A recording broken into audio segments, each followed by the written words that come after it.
G'day there guys, it's your Aussie Hubby Markee, back at it again with another r/legal advice video. Now if you love me like I love you, then you know what to do. I want you to mosey on over to that old like button and tackle it like Crocodile Dundee. Maybe even chuck an Aussie flag down in the comments. Now with that said, I want you to sit back, relax, chuck a prawn on the barbie, and get ready for some bloody good legal advice. Now our first post today is by user Only Dance, titled, "My landlord shut off the electricity in the middle of a heatwave." This is landlord tenant housing law. We are in New York. Electricity is included in our rent. Yesterday, the landlord put notices on our doors warning that our power consumption was unreasonable. Trying to survive 100+ degree heat in a very poorly insulated building with no central AC will do that. She threatened to suspend service temporarily if we continued. The notice started with "Attention residents," and I saw identical papers on some other doors, so I assume it was directed at all tenants. 2 hours ago, she followed through with her threat. The power is out in my apartment. The hallways and stairs are barely lit. My landlord is not answering her phone. What can I do? With the kind of person she is, I'm worried that she'll just wait for the end of the extreme heat, evade consequences by turning the power back on, and pull this crap again in the next heat wave. From the New York's AG's office.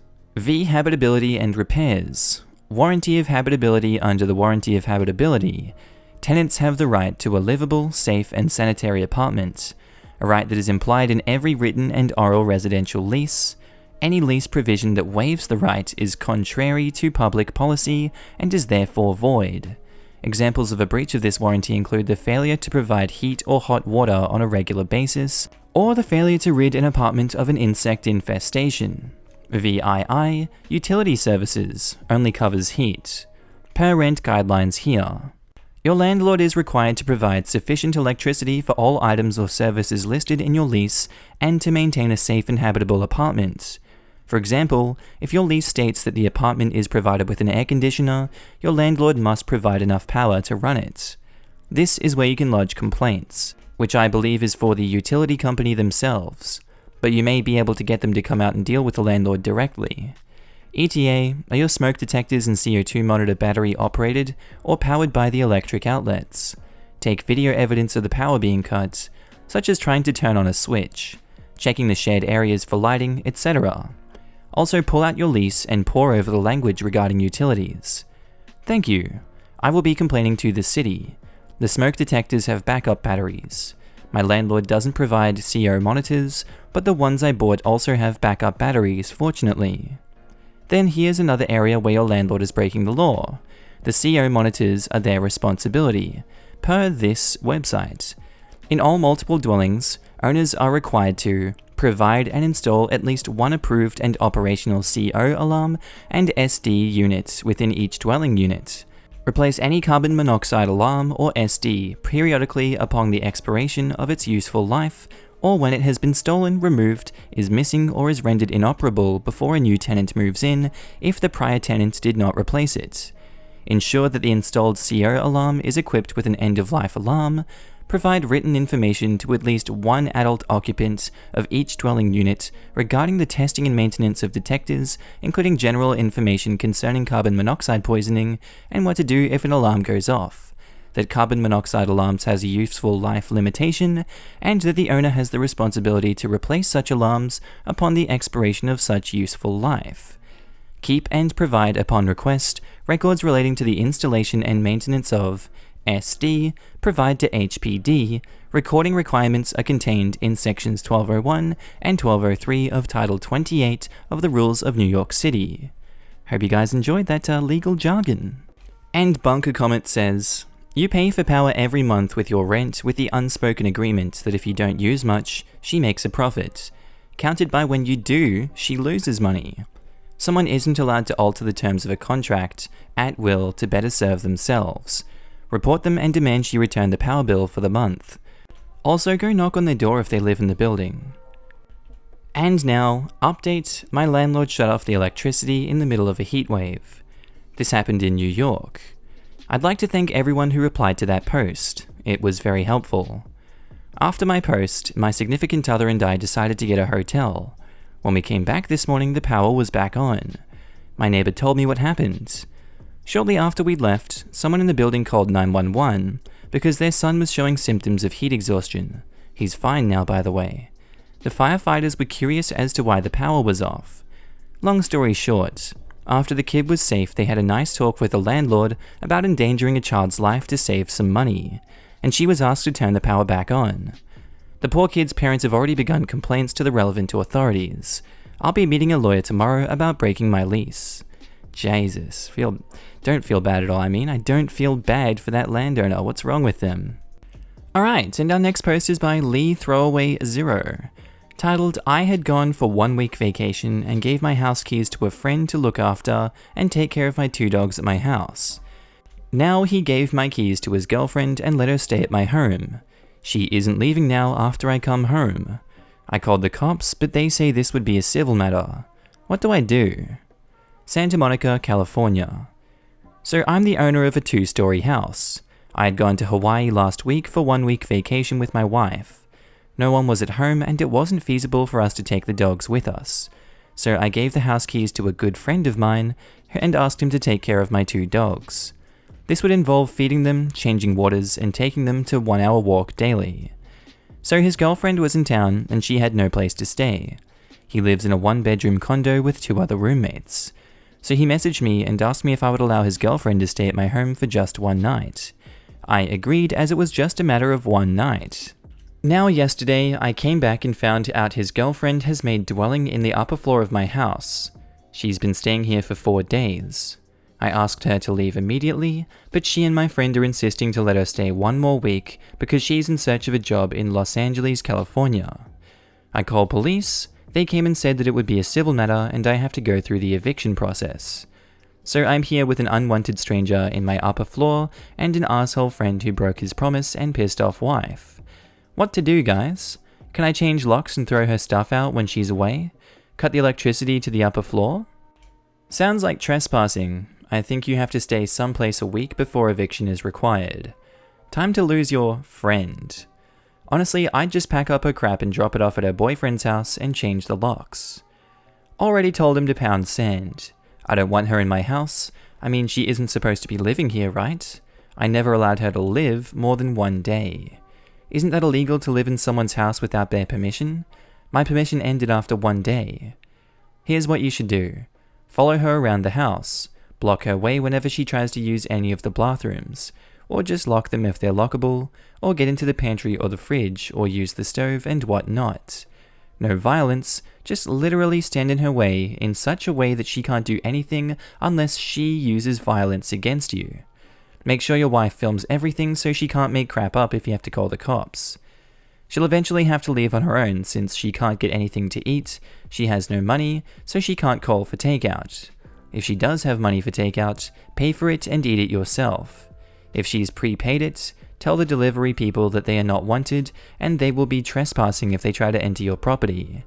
If your house has a safety box that allows you to turn off the electricity to select parts of the house, turn it off for the upper floor.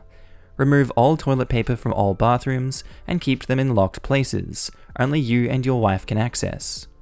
Throw a big party and refuse to let her join in if she tries. Make as much noise as you're allowed to where you live, whenever you want to. When she's sleeping, put up a huge plywood fence around the bedroom she's occupying and make it so that it boxes her in. She now only has a narrow hallway-like path to the stairs and from there to the front door. Create doors that are lockable for you and your wife. Make her life at your place a living hell without breaking any laws, till she leaves if the police are too cowardly to deal with her. There's more than one way to skin a cat. Maybe it's time to revive your naked bongo playing band at 3 AM for a while. I like that one. I like that. And now, update, I'd gone for 1 week vacation and gave my house keys to a good friend to look after and take care of my 2 dogs at my house. Now he gave keys to his girlfriend and let her stay at my home. She isn't leaving after I come home. I called cops, but they said this would be a civil matter. What to do? Good morning, guys. This is an uplifting update. First of all, I'd like to thank all of you guys for such an overwhelming response. I'm glad that there are people who would spend time from their busy life to help a random stranger on the internet. Smiley face. So, After reading all of the advices on here and carefully discussing this matter with my cousin, we made a nasty plan. Yesterday night, the squatter girl went outside to grab some dinner with her boyfriend. Me and my cousin carefully packed all of her stuff in her 3-bag, left in our house front porch, and locked ourselves in-house. We also looked over her stuff from the front window to make sure no one steals it. Our wait was over after 2 hours when the girl returned. She figured it out and started pounding on our door, yelling loudly to open the door. You know, typical squatter drama. We told her to go piss off and we won't open the door. So, finally, after 30 minutes of constant drama, she dared to call the cops. I was nervous how it would turn out. The cops arrived, and fortunately there were different ones from that previous night. First, they listened to her side, then came to me. I explicitly told them that I was the sole owner of the house, and never allowed the girl to stay more than one night. She was not only trespassing, but also living in my house illegally without my permission. This beer kept saying that I had given permission to stay there indefinitely, and was now kicking her out. The officer asked her if she has any proof of that. She claimed she had some message which she accidentally got deleted. Now the best part. The officer then asked her for an ID. She gave ID, officer verified it over radio. Suddenly, they told him this tramp had a failure to appear warrant for months-old shoplifting case. Stupid lady was arrested immediately. Her stuff was sent to the friend's house. The officer said that I don't need to worry and that they'll take care of her. I do not require any further action. So finally, I'm relieved from that squatter and that tramp is behind bars. What a justice boner. All's well that ends well. That was a good one. I hope you guys really enjoyed that. Now we're on to our next post by Throw Lost Dad, titled, I was separated from my child 12 years ago. If possible, I'd like to try and contact him, but his mother got a restraining order against me a long time ago. Is there any legal way to proceed? Throw away for privacy reasons. Here goes. 14 years ago, I was married and we had a baby boy. At that time, I was not in a good place at all. I had serious mental health issues due to things that happened during my childhood, which led to deep depression, which I left untreated for a long time. I was a mess, I did drugs sometimes. I was unable to take care of myself, even less of a child, even if I loved him a huge lot. I was unable to connect to people and to be a good father because of my poor mental health. I also had anger issues and hated myself with a passion. I was unable to keep a job and had no stable income, even though I have skills. My wife tried to help, but at some point I was too much, and she left with the child. We had a divorce when my son was about 2, and she got full custody, which I'm first to admit was the right thing for the kid. I would never have abused him, but I wasn't able to supervise him properly and offer him the emotional stability that a child needs. Soon after she left, my ex-wife met someone and moved in with him. Then they got married. I know him a little and he's a good, stable person. I knew my kid was in a good home, so it was fine. I didn't really try to see him often at the time because I was too busy spiraling. Moreover, I didn't think it would be good for him, which I now understand was probably not true, but at the time I wasn't able to make sound decisions. I paid some child support, not much because of my low income, but I always made the payments I was required to. Then an incident happened. My ex-wife agreed to meet me in a bar because I wanted to talk to her, and when we were there, I got frustrated at how the discussion went. I yelled at her, got mad at a man who tried to intervene, and ended up outside fighting with him, which terrified my ex-wife. In the end, the guy had pity on me because he saw what a sorry mess I was and let it go. However, that was it for my ex-wife, and she said she never wanted me around anymore because I was dangerous. Her father had anger management issues too, so she didn't want to go through this again. And she got a restraining order against me, which I respected. She also told me she would never let me near our child for fear that I would hurt him. I never would, but I understand how she could come to this conclusion after I had been verbally violent with her. Anyway, I was sure that I would soon be dead, so I just gave up and I didn't really try and see my son after that. Soon thereafter, I was persuaded to relinquish my parental rights so his stepfather could adopt him. I thought he was young enough to forget me, and he now had a good family. It hurt a lot doing this, but I was convinced it was the right thing to do for him.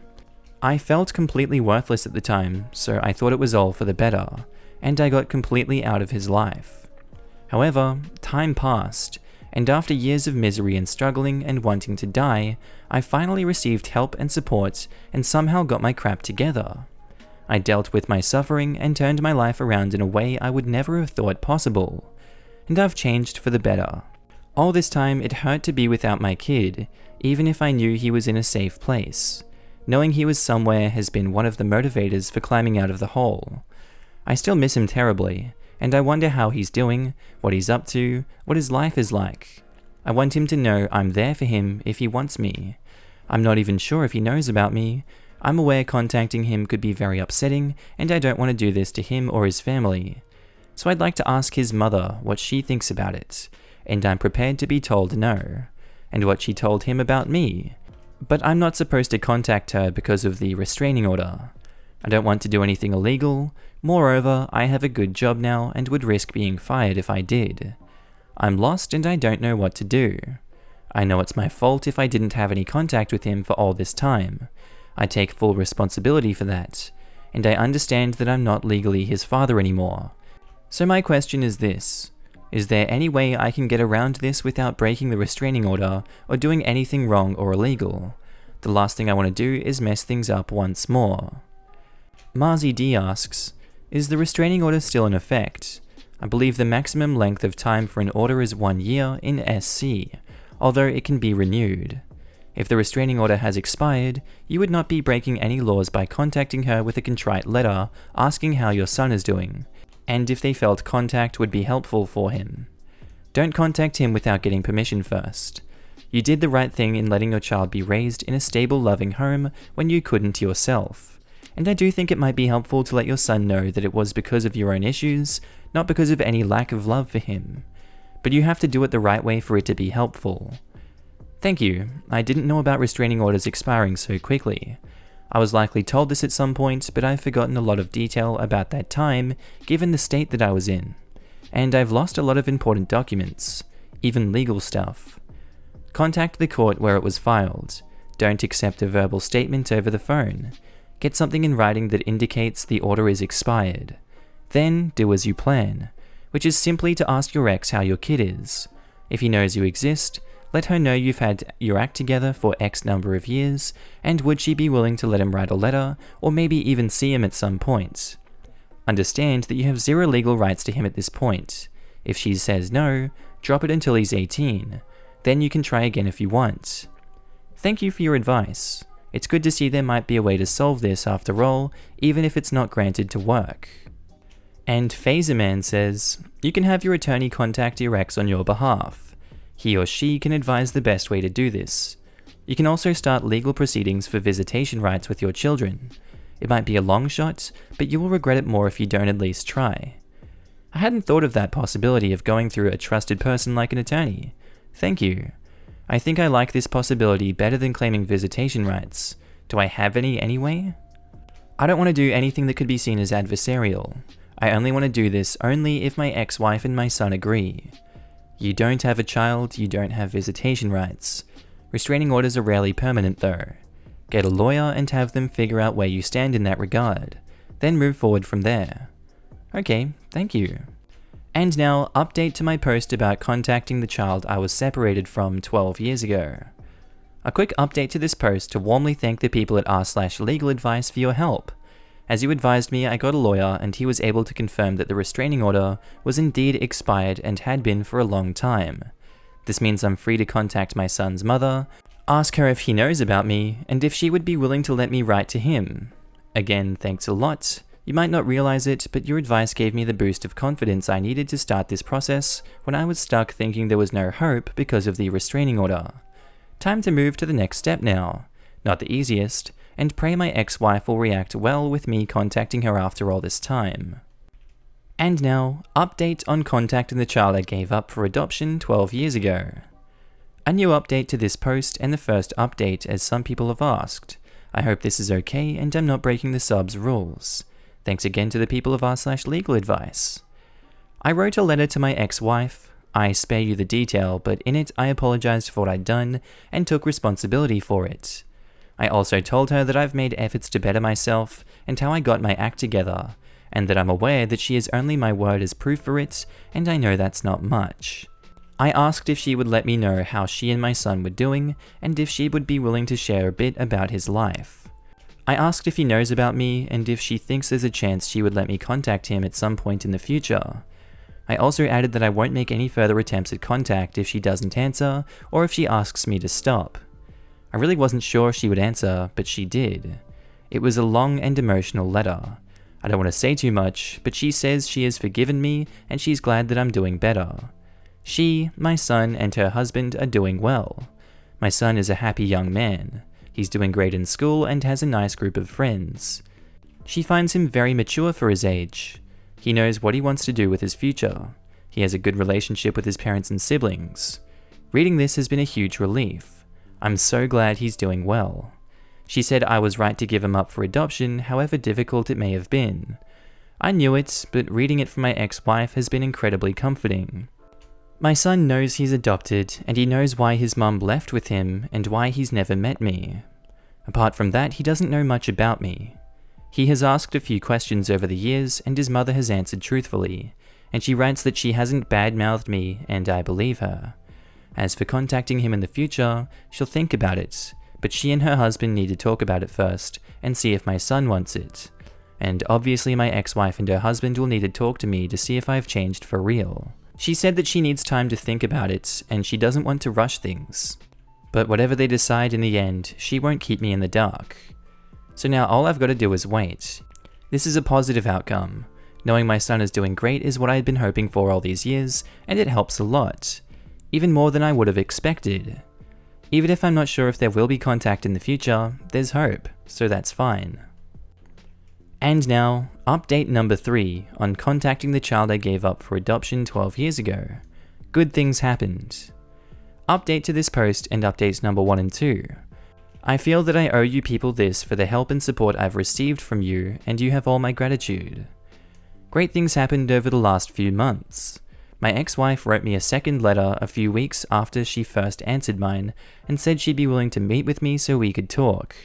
I hadn't thought she'd want to do this with me because the last time I saw her was when I scared her so much.